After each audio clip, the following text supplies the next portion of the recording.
King Soopers workers prepare to strike as the company takes to the airwaves to try and turn the public against the union. A county clerk turned election rigging conspiracy theorist is offered a chance to run elections again, if she's cool with apologizing and getting a babysitter. A congressman who's a throwback to bipartisanship and sanity is leaving Congress. When you're running for re-election every 2 years, every couple years, the voters decide whether they want to keep you, but you also have to make a decision. Do you want to do this again? Ed Perlmutter tells us why he's done. And the Welton Street Cafe is 5 points. It's another black-owned business, struggling to stay in business there. Your millions of dollars in donations will help fire survivors in Boulder County start over before insurance kicks in. What all that help now will mean for assistance later. Next. King Soopers and the union for its employees are both trying to convince you, as in grocery shoppers, that they are on the right side of things as a strike looms on Wednesday. The union alleges unfair labor practices as they negotiate a new contract, and today the union declined federal mediation. Our Steve Steger shows us how both sides of the picket line are appealing for your support. King Soopers. This weekend, TV viewers saw a King Soopers commercial without cartoons and that Flo Rida song.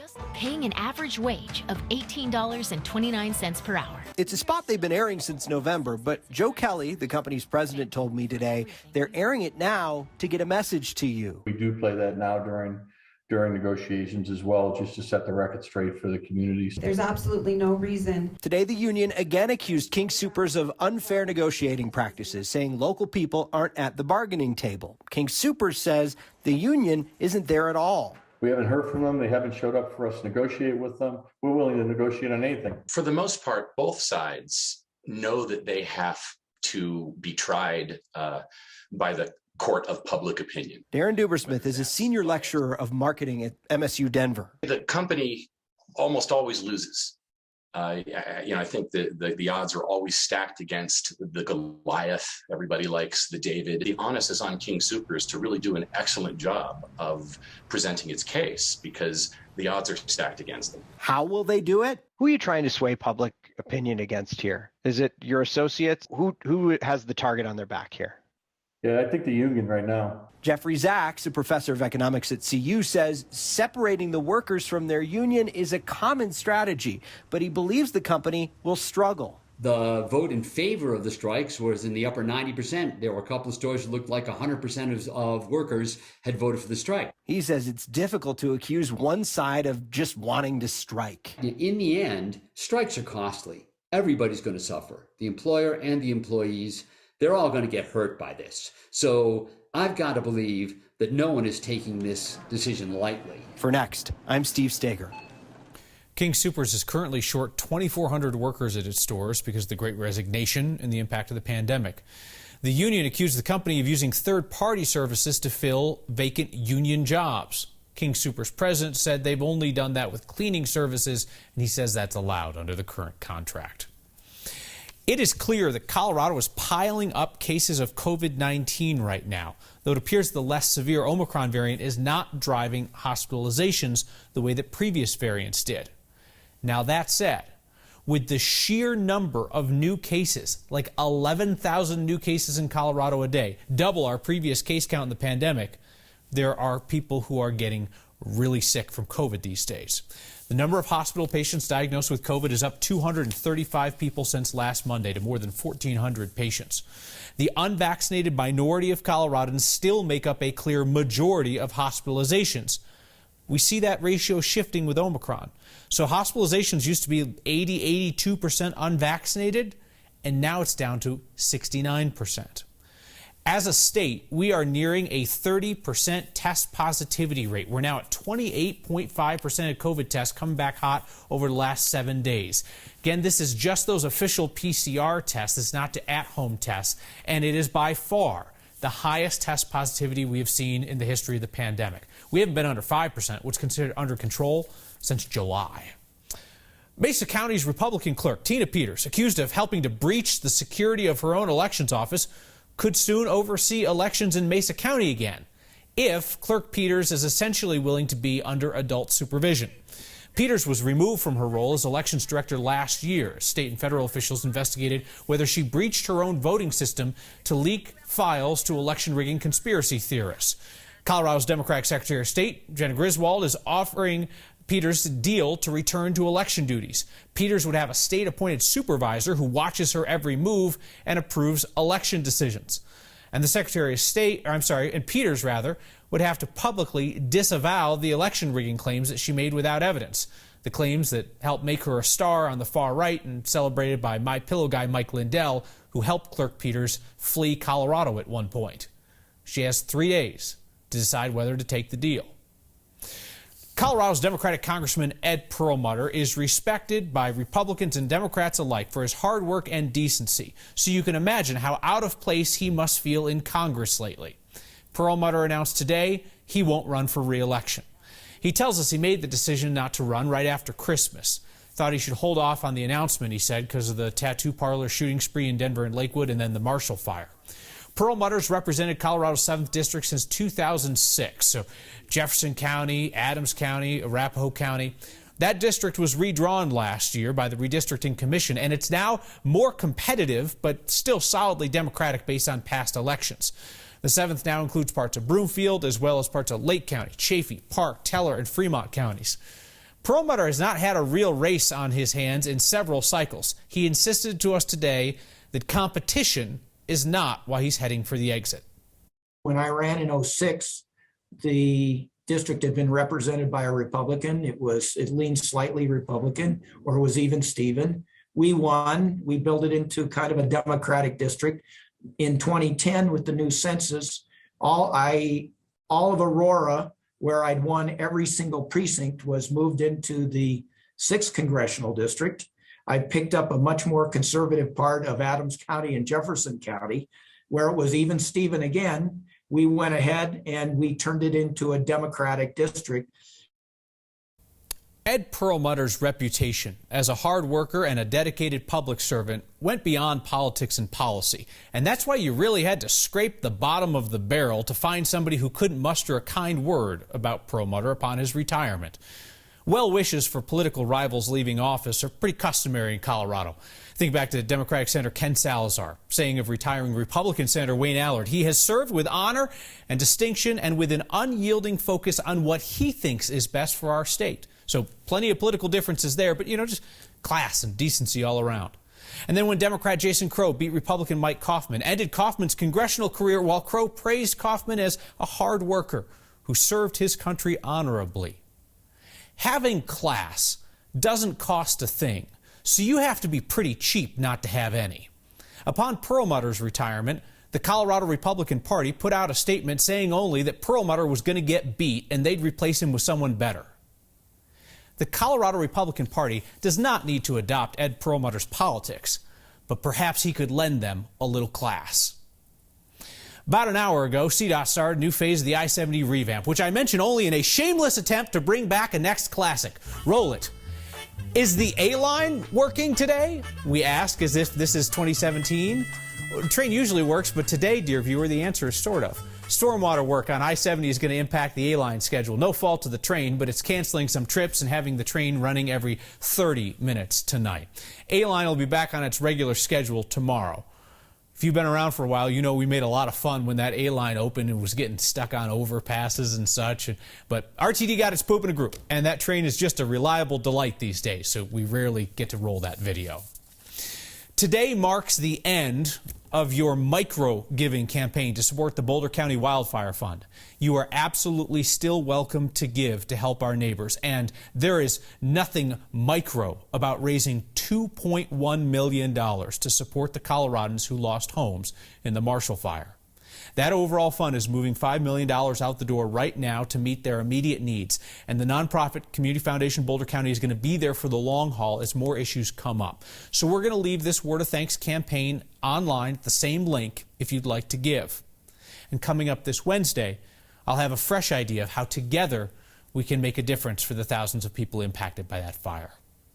And that brings us to our next question from Susan in Loveland, wondering if insurance companies will deduct the charitable donations that fire victims receive. She asked, we are happy to hear they're currently receiving these funds, but wondered if the insurance companies will deduct these amounts from their payouts to insured victims. That is an excellent question. We reached out to Amy Bach, who runs United Policyholders. They help educate people about insurance after disasters. And she told us that charitable funds are viewed totally separate from insurance. So any support that the fire survivors get from foundations is not going to impact their insurance settlement. They will not get less from their insurer if they take community support now. Only caveat, Bach says that FEMA would probably consider charitable money when considering an application for individual assistance from FEMA. Keep the questions coming about the Marshall Fire recovery or anything else. Record your questions and email them to next@9news.com. We'll work to get an answer and share it here publicly, because if you're wondering, someone else is too. The Marshall Fire being part of a $10 billion disaster caused by wildfires in the West, no surprise. Noteworthy, though, how often Colorado's weather disasters rack up those bills, and trying to prevent the death of a landmark business. To be kind of one of those businesses that are like, oh wait, we might not make it out either, you know, when we've had so much success in the past, is really kind of disheartening. A community rallies to save a cafe, the crossroads of Denver history. Next.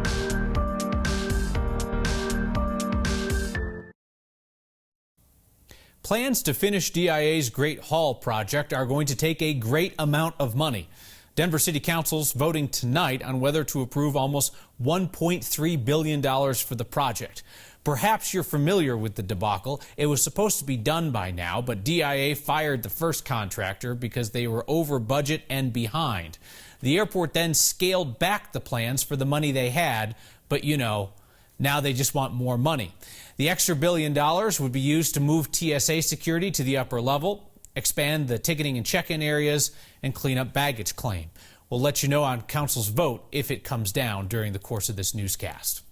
So it's the type of streak that Colorado does not want or need. For the 14th straight year, Colorado was hit by a $1 billion weather disaster.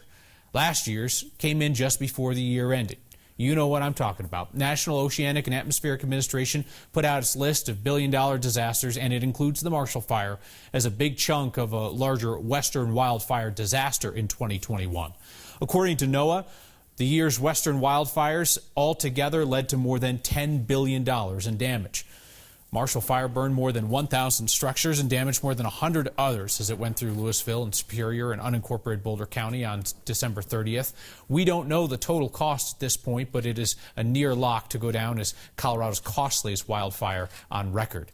The damage to homes alone in Boulder County is estimated to be over $500 million. NOAA puts out this list of $1 billion disasters every year. It's how they track the worst of climate-related disasters in the U.S. The Marshall Fire is the 57th Colorado event to make the list over the years. Most have been hailstorms, tornadoes, big flood events, think like the 2013 flood. In the last 4 years, though, Colorado's drought and wildfires have been part of 6 different $1 billion disasters. Beautiful way to start the week with clear skies and mild temperatures, and that weather carrying into the evening. Our high at 56. We did see 56 in Springfield, almost 60 in Ray today. We're tracking a storm moving onshore in the Pacific Northwest, but it'll take several days to get here. With high pressure anchored over Colorado, we'll only see a few high and mid-layer clouds like this cirrus band coming through in the afternoon. Another mild day and another dry day. Tonight, fair skies, light winds are low at 25. That's where we start tomorrow. Partly cloudy, high 50. So a couple of degrees cooler as we got a little bit of a light wind shift from the southwest to the northeast in the afternoon. Temperatures warm close to 60 degrees with a little mountain snow on Thursday. Windy and cooler Friday with a few snow showers possible. And then a beautiful weekend coming up with sunshine. Temperatures mid-40s and lower 50s. It's a sign, and it's a good reminder amid a string of bad news in our state. Self-care. Plain and simple. That's all the sign says off of Indiana near Rocky Flats. Riva sent this to us last Wednesday during the snowstorm. Have no idea who put up the sign or whose land this is on, but we appreciate a simple reminder to everybody passing by to just take care of yourself so you're able to take care of others. Send us the signs you see. Email next@9news.com or give us a shout on Twitter with the hashtag HeyNext. In a neighborhood that's changed a lot over the years, it has remained a constant for 4 decades. You have to do what you got to do to survive, and that's where we are. An anchor in 5 Points could be displaced. Not if neighbors can help it. Next. Proof of a changing Denver is pretty plain in 5 points, where Welton Street Cafe, a staple in town for decades, may not last long. That black-owned business will be out of its current spot on Welton Street by March 12th of this year, and it's not clear if it has a future in the neighborhood. Back in the day, it was considered the Harlem of the West, and so this is where black businesses, black families lived and had businesses thriving. Like I said, we've had businesses in 5 Points for 36 years, since 1986. I'm Sherika Dickerson. I'm one of the daughters of the original owners. To me, it was always kind of like a second home. You know, we grew up in this area, went to school in this area, and always had a business in this area. And so to see the changes, particularly the loss of lots of black businesses, has been really devastating. But to be kind of one of those businesses that are like, oh wait, we might not make it out either, you know, when we've had so much success in the past, is really kind of disheartening. We have to move. We've secured the space. The problem is it's empty. We started the GoFundMe to see what kind of support we have there. When I put the post up about our GoFundMe on Saturday, that was hard. It was hard. Like, I called my sister and I'm just like, I'm sad. And she's like, I'm sad too. And we like literally sat on the phone together crying. It feels like, you know, the neighborhood that I grew up in, the one that I knew, the one that was rich with black people and black history and black culture, has priced people out. 5 Points is rich with black history, and that's what we are, and that's who we are. And the prospect of not being here in 5 Points is just heartbreaking, not only to us, but to many of our customers, many of our supporters. No way to get around the awkwardness of talking about the financial straits of that small business in Denver. And just minutes ago, City Council voted to approve $1.3 billion to finish the so far botched Great Hall project out at DIA. We'll be back with a segment we're calling Here's Something That's Not Horrible next. The news has not been fantastic lately, so we call this segment Here's Something That's Not Horrible. Little 8-month-old Esme experiencing her first snow in Westminster recently. She's looking fashionable and all ready for the weather, but then you know how the snow, gets on the little ones, and next thing you know, there she goes. Over tea kettle. Esme's dad, Kellen, says overall she was not impressed with her first run-in with winter, much prefers to remain indoors. If you see something that's not horrible, please, for the love of everything holy, share it with us. Pics and videos to next@9news.com, or unhorrible things can be tweeted at us using the hashtag #HeyNext. This isn't horrible. Matt writes in tonight. Each Monday, we teach our 2 daughters about local causes by giving to the Word of Thanks nonprofit. Is there a 2022 website set up yet? We call this Mitzvah Monday in their house. That is fantastic. So you're certainly welcome to give to last week's cause, which was the Boulder County Wildfire Fund. That's still up on the next section of 9news.com. And on Monday, Matt and girls, we'll have a new idea of how you can help. Lots of folks writing in with praise for Congressman Ed Perlmutter upon his retirement tonight. One man wrote in with an insult. Jeff said, Kyle, you are going to run for office someday. You see a lot of unaffiliated people succeeding in runs for office? I don't think so. See you next time.